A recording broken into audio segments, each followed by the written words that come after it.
Luke chapter 7, verses 1 through 10. This story is the account of the healing of the centurion's servant. It can also be found in other gospels, and it's just a beautiful story of faith. And we'll jump right into it using the story arc, the plot arc, and from it, hopefully, glean some lessons. So here we go. When Jesus had finished saying all this to the people who were listening, it's the first statement in here. I love this, right? 3 times now, Luke has made clear that not everybody who was there on the Sermon on the Mount was listening, but some were, right? So when Jesus was saying this to all the people who were listening, we could say then, right? That's the whole point of this word when. Just reminding us that then he entered Capernaum. So this is second, third, fourth time that he's entered Capernaum in the book of Luke, at least 3 or 4. And so again, this is why we think of Capernaum as Jesus's home base. And then we get to the beginning characters of our story other than Jesus. There was a centurion servant whom his master highly valued. A centurion servant whom his master highly valued was sick and about to die. So let's go back to our plot arc, and we'll just start with verse 1. And we'll say, Sermon on the Mount finished. And into Capernaum. So now we know that this centurion we're about to read of lives there in Capernaum. And we'll learn more about him as we go through this. So we get a couple of details. There, a centurion servant, this middle phrase, whom his master valued highly, obviously describes the servant here. And then it gets picked back up again over here, was sick and about to die. You could very easily just make this right here. If we were writing in English, you could even just put parentheses, right? Whom his master highly valued. This comment is important, though, because what it reveals is the centurion's character.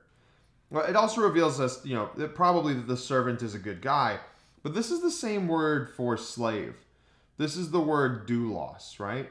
And so when we're reading, doulos, when we're reading really what is often translated in other versions of the Bible, slave, there were many Romans who figured that their favorite slave was just the one they didn't beat. And so we know this centurion is not like those other Romans. This centurion seems to have an affection for his slave and cares about his slave and values his slave. The master values him highly. And the centurion here is sick and about to die, literally on death's door. So when we go to verse 2, we discover 2 things. Verse 2 reveals, 1, the centurion's loving character, and 2, the slave is about to die. Now, this centurion has certainly heard of Jesus as one living in the city of Capernaum.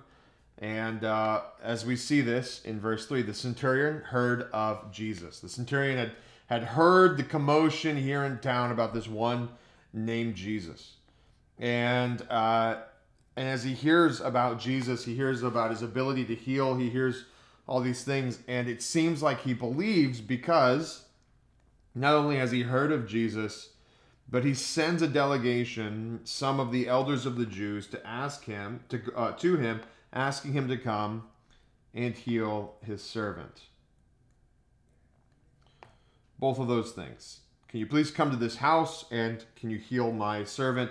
He sends elders of the Jews to him, right? This is Jesus. And let's go back to our kind of plot arc here. We get a couple more details. Again, verse 3 reveals, 1, the centurion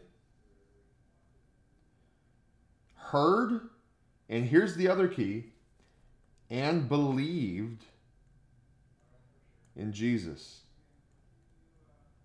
So heard of and believed in Jesus. And then 2, sends the Jewish elders. Now that's significant for a couple reasons. The Jewish elders would have been the leaders of the community, not religiously, but civilly. And the centurion then, we know, has some sort of interaction with the leaders of the families and the people of Capernaum. So we know that now the centurion is relatively high ranking. Centurions, the name obviously came from overseeing 100 soldiers. Over time that changed. They were kind of middle administrative roles. But this centurion appears to be working in Capernaum with the elders of the Jews. And so we know he's of some import at that point in time. And he's come to experience the Jews in a very relational way. So we got our chronological marker here. When they came to Jesus, they pleaded earnestly with him. It's so cool. So to plead, okay, great. But this word right here, earnestly, shows us how much the elders of the Jews cared for the centurion. That they would earnestly plead to Jesus on the behalf of a Gentile, on behalf of a Roman soldier, is really, really incredible. So they plead earnestly with Jesus. And let's go back to our plot line here. So verse 4, the elders plead earnestly with Jesus on behalf of the centurion. And get this, not just the centurion, but the centurion's slave, right? They're pleading for Jesus to heal the centurion's slave because they love the centurion. They respect him. And here is their reasoning. This right here, which Luke just quickly explains, this man deserves, they in the NIV they quote it this way: this man deserves you to have you do this because he loves our nation and has built our synagogue. So Jesus went with them. So I'm going to just take this whole thing and we'll just go blue with it so that we understand how the Jewish elders are saying it. This is their reasoning for why Jesus should heal this guy. He deserves, wow, what a statement. He deserves to have you do this. They believe Jesus can heal, and they believe this guy deserves it. Why? Because, right?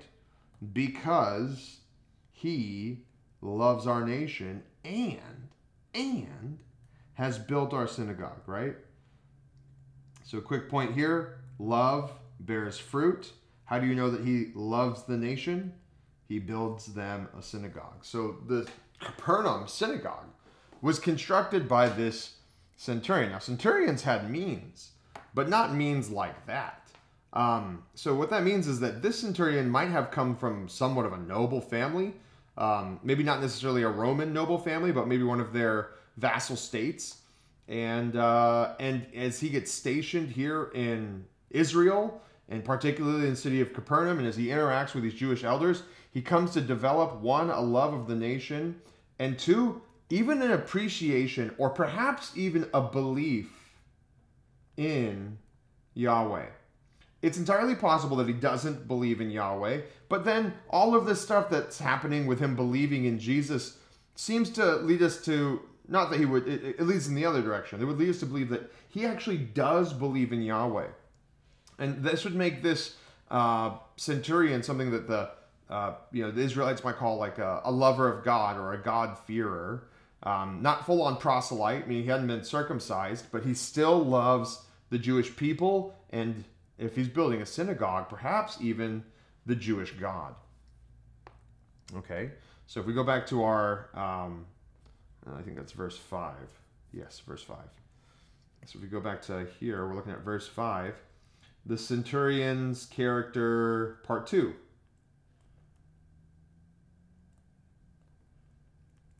And we discover lover of Jews and maybe even Yahweh. Okay, so we know he loves his slave. We know he loves the Jews and potentially even Yahweh. And so what happens in verse 6? This is its own kind of, I didn't do the double plot line. I don't think it's kind of maybe that worthy of it, but you could kind of even like put a mini plot line here if you're thinking about it. But, you know, one question that we would ask here with the text is, you know, is this enough? Is this sort of deserving idea here? Is it enough, right, for Jesus to go and be kind to a Gentile? And we get the answer in verse 6. So Jesus went with them, right? I think Jesus knows what's going to happen personally, but we see that Jesus goes with them to heal. And you kind of think that that's like the high point of or you know, that could be the that the peak should come right here and heal, right? Heal, Jesus. But there's one additional point of tension that's going to be added before we get to Jesus actually healing this man. And it's still in verse 6.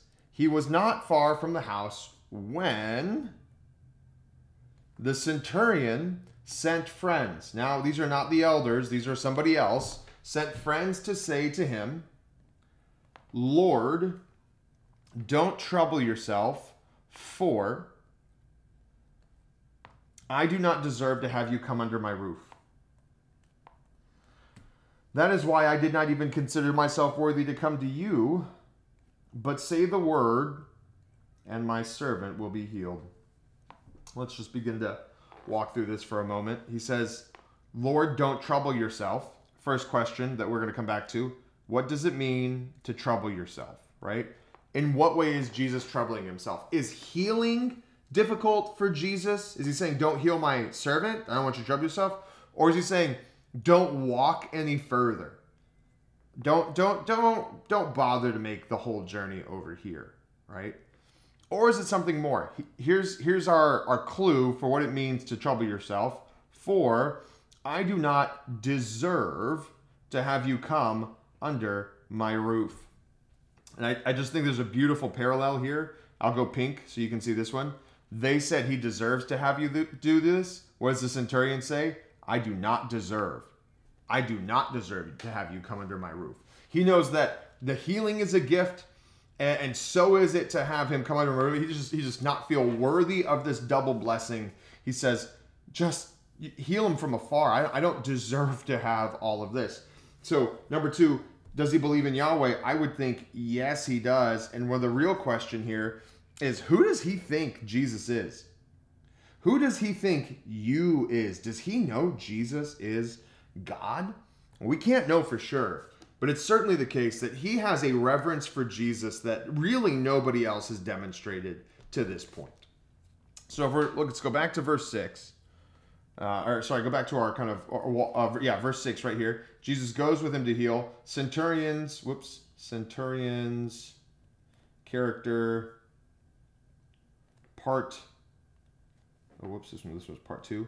Part 3, humility. To an extreme. One question, again, that we're going to have to ask is, why does he send a second party? You know, why this second party, this second delegation? And really we have one of two options. Perhaps, number one, he sent two from the beginning. In this case, it's like he sends one and then he has an afterthought. Oh, you know what? Please come heal my servant. Sends the first group out. Then he's like, oh, you know what? On second thought, I'm not worthy of Jesus coming into my house. And then he, boom, sends the second one. So that would be from the beginning. 2 would be after he receives word. And in this case, it would be like he sends a group to go to Jesus. Jesus goes with the elders back to him. One guy runs ahead, gets all the way to the centurion's house, lets him know Jesus is coming. And then the centurion sends this second group. And that would make sense because he's not far from the house. So it's one of those two, but it's not a big deal that this second group comes. Some people really don't like that, but I don't know why. It makes sense in the story. Here we go. 7. That is why I did not even consider myself worthy to come to you. So his humility is again on display. So I'll go back over here and we'll say verse 7 just kind of reiterates this comment about the centurion's humility. But say the word. Just say the word, Jesus. And my servant will be healed. You guys remember when Jesus was proving to the Pharisees that the Son of Man has the ability to forgive sins? And he did it by commanding that paralytic to get up and take his mat and walk. What is so cool is that even though the Pharisees didn't believe, this man heard about that miracle, most likely.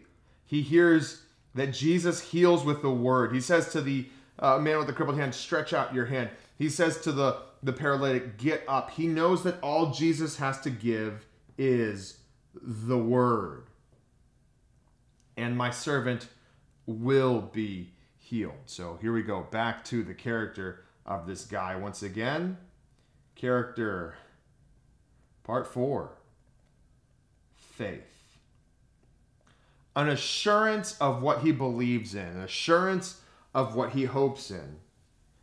And then he gives his grounding for this. For I am myself a man under authority. So like his boss is over him, with the soldiers under me. I tell this one, go, and he goes. And that one, come, and he comes. I say to my servant, do this, and he does that, right? So we've got these just little and statements in between all of these, just to remind us that when the command goes, obedience happens. When the command goes, obedience happens. When the command goes, obedience happens. This is an argument from the lesser to the greater. Lesser to the greater. The lesser, of course, being the centurion, and the greater, of course, being Jesus. He understands that he can't tell his servant, be well, and the servant will be well. But he can tell the servant, when they're healthy, go here and go do that, and they will, right? But he understands that Jesus is one who can even say to the sick, be healed, say the word, and my servant will be healed. Say be healed, and he'll be healed. Why? Because he understands authority. So verse 8. We'll go to the other side because we're running out of space. All right, verse 8. Character. Character, part 5. Understands authority of Jesus. Jesus is Lord over sickness. Verse 9. Is this centurion right? Right? We're going to see Jesus heals here in a second. You would think that healing would be the high point. It's not. It's so funny how this story ends because it's almost an afterthought. When Jesus heard this, he was amazed at him, and turning to the crowd, following him, he said, I tell you, I have not found such great faith even in Israel. He was amazed. Jesus was impressed. He was awestruck by this centurion, this Gentile's faith, a man who had never seen him before, but only heard of him. He turns to the crowd following him. Who are these people? Those are hopefully those who listen, right? The people who've been listening to Jesus, who've been following Jesus, and yet he says to them, to this audience, I've not found such great faith even in Israel. And he's not saying the Israelites haven't, had faith. I mean, this crowd is following him. But this understanding that all Jesus has to do is say the word, he doesn't have to see, he doesn't have to know what the sickness is, what the man looks like, where he is. He doesn't have to know anything. He just has to say, be healed, and his servant will be healed. That's great faith. Great faith. So the high point of this story here, verse 9, is Jesus commending the faith of the centurion. And then the falling action here, verse 10, is the slave is healed. Let's go back to the text. Then the men who had been sent returned to the house, and what did they do? They found the servant well. Which means that when they relayed that message to Jesus, we don't even know if he said it. Maybe Jesus never said anything. Maybe he said, be healed. We don't know. But the truth is that this guy who was just minutes away from death is now well. Just completely healed because Christ has all the authority. Right? So the slave is healed. But in this, what do we discover? Jesus has authority. The kind far beyond what we could ever fathom. The centurion knew that, even though he'd never really met the guy or seen him. It's just a beautiful, beautiful story of the centurion's faith. And if we're looking at and kind of remembering Luke in general, let us remember that the centurion is a Gentile, and one of the things that Luke wants to make clear to his audience is that the Gentiles have been saved by faith in Jesus Christ just like the Jews have.